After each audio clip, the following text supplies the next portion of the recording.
For millennia, the act of writing was an act of preservation. We committed thoughts to clay or paper to protect them against time.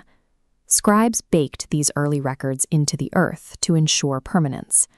The cuneiform marks on this tablet turned debts and laws into physical objects designed to survive for centuries.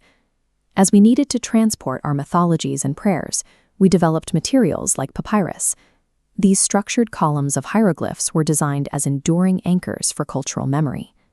Even our most mundane communications were treated as artifacts. This letter from 1945 was meant to be held, saved in a drawer, and reread, a physical trace of a specific moment in time.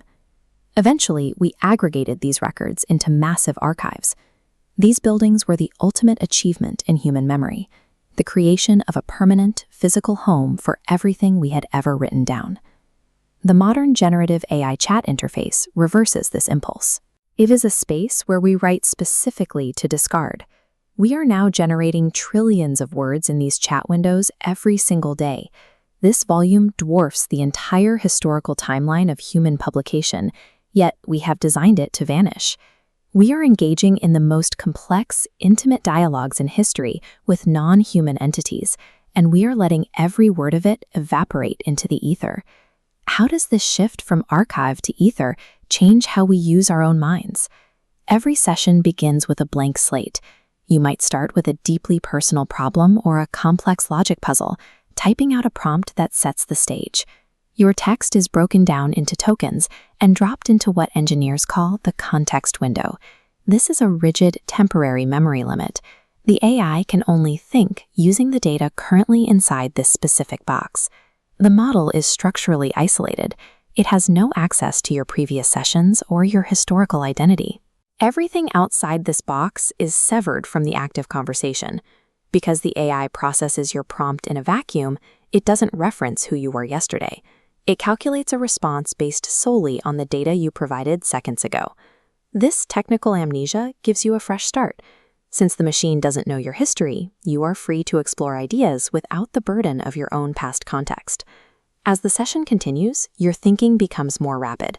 You throw out messy, half-baked logic and raw thoughts, iterating in real time. In standard communication, we filter ourselves. We hesitate to share raw ideas because we fear peer judgment or the permanence of a digital record. When those consequences are removed, the interaction becomes a frictionless cognitive flow. You stop managing your impression and start focusing entirely on the problem. This environment makes it safe to ask stupid questions, express taboo curiosities, or workshop vulnerable scenarios before they ever reach another human being. The AI chat functions as a cognitive scratchpad. Because there is no fear of creating a permanent record, the mind iterates faster and engages more honestly with its own confusion. The life cycle ends the moment you find your answer. You get what you need, and you simply close the browser tab. Closing that tab triggers an immediate technical death. The context window is permanently wiped, and the conversation's structure dissolves into disorganized noise. While fragments might be absorbed into future training sets, the living dialogue is gone. It is irretrievable. Contrast this void with the archives we saw earlier. No cultural artifact was created. No letter was saved. No record remains for the future. But look back at the person who is typing. The screen is blank, but the user has already internalized the solution. They have the answer they were looking for. Written language is changing. It is moving away from being a tool for record keeping and becoming a disposable extension of our own thinking. These trillions of dialogues vanish daily, leaving no trace in a physical archive. Yet they provide the scaffolding for our real-world decisions and intellectual breakthroughs. While the digital record is lost, the clarity of the solution remains with the person who found it.